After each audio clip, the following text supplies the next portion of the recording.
The first thing anyone noticed was the silence, the kind of heavy, unnatural quiet that settles when something is terribly wrong.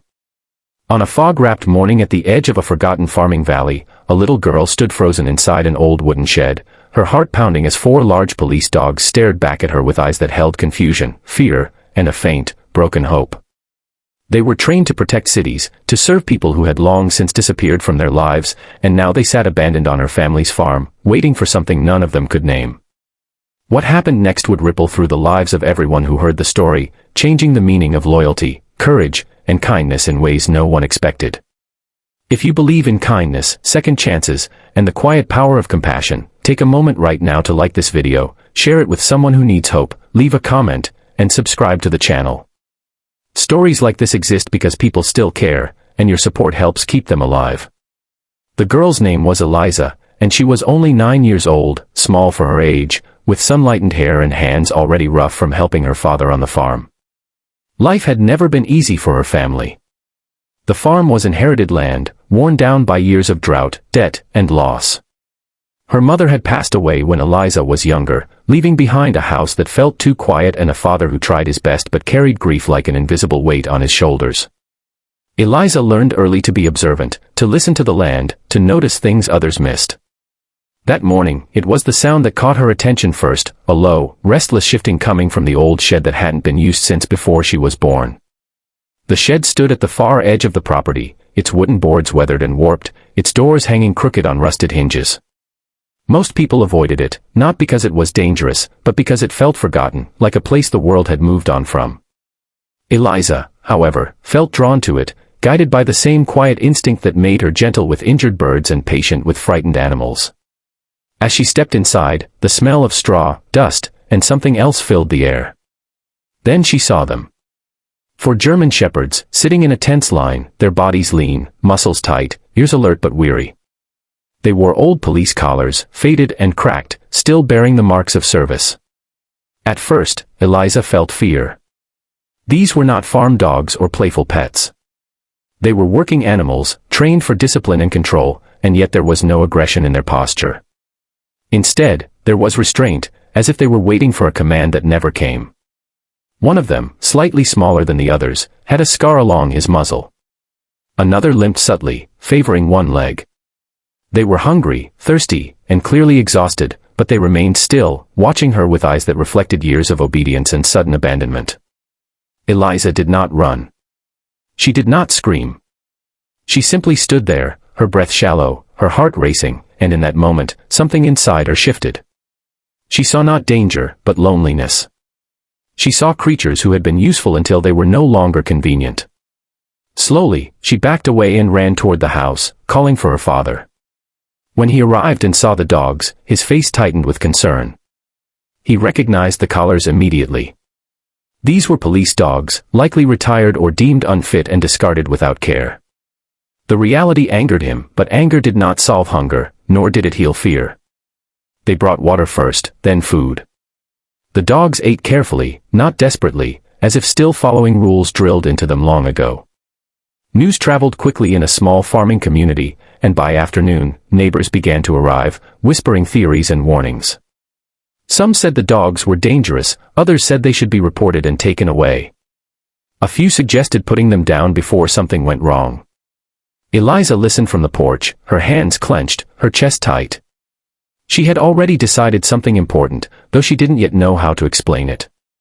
Over the next few days, the dogs remained in the shed, slowly adjusting to their new surroundings. Eliza visited them every morning and evening, sitting quietly nearby, never crossing boundaries, never forcing contact. She talked to them about the farm, about her mother, about how lonely the nights felt sometimes. The dogs listened, their breathing steady, their eyes softening with each visit. The smallest of them began to lie down when she arrived. The one with the scar stopped watching the door and started watching her instead. Her father struggled with the situation. The farm barely supported them as it was. Feeding 4 large dogs was no small burden. Authorities were contacted, but paperwork moved slowly, and no one seemed eager to claim responsibility. It became clear that the dogs had been left intentionally, forgotten by a system that had no place for them anymore. Each day, Eliza feared that someone would come and take them away, or worse, decide their lives were no longer worth saving. Then something happened that changed everything. One afternoon, as a storm rolled in, a neighbor's tractor overturned in a muddy field near the river. The man was trapped underneath, injured and unconscious, with rising water threatening to drown him. Panic spread quickly, and people ran toward the river, unsure of what to do. Eliza was there when the alarm sounded, and without hesitation, she ran toward the shed. She did not open the door in fear. She opened it with purpose. The dogs sensed urgency immediately. Training surged back to life like a spark catching dry wood. They ran with Eliza toward the river, their movements precise, focused. When they reached the scene, the dogs acted before anyone could stop them. They navigated the unstable ground, using their strength and coordination to help free the trapped man, pulling at his clothing, bracing against the tractor, alerting others with sharp, controlled movements. One of them stayed by the man's head, keeping him calm until help arrived. By the time emergency services reached the riverbank, the man was alive because 4 abandoned dogs refused to forget who they were. The story spread far beyond the farm. Local news picked it up, then national outlets. People were shocked not only by the rescue, but by the fact that these dogs had been discarded at all. Investigations followed. Policies were questioned. Donations began to arrive. Food, medical care, and support poured in from strangers who had never met Eliza or her dogs but felt moved by their story. The farm, once on the brink of failure, became a place of quiet transformation. The dogs were examined by veterinarians who confirmed what Eliza already knew.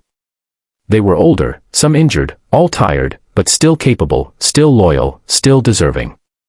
Rather than being taken away, they were officially retired and allowed to remain on the farm under a special community-supported program. Eliza's father was offered help to turn part of the land into a sanctuary for retired service animals. What began as a forgotten shed became a symbol of second chances. Eliza changed too. She stood taller, spoke with more confidence, and learned that even the smallest voice could make a difference when guided by compassion. The dogs followed her everywhere now, not out of command, but out of choice. They lay near her when she read, walked beside her when she helped in the fields, and watched over the house at night with a piece that had been missing before. They were no longer tools or assets. They were family. Seasons passed, and the farm grew stronger. Visitors came to see the dogs, to hear the story, to remember that service does not end when usefulness fades. Children learned about empathy. Adults were reminded of responsibility. And through it all, Eliza remained the quiet center of the story, the little girl who saw not abandoned animals, but broken hearts waiting to be healed. As this story draws toward its end, take a moment to reflect on what you felt while listening.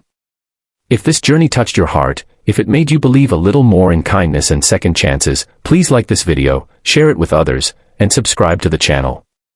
Your engagement helps stories like this reach people who need them most. Before the final moments, we have one special request for you.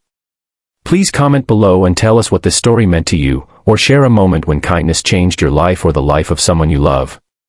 On a quiet evening, as the sun dipped low over the fields, Eliza sat on the porch steps, 4 aging police dogs resting beside her.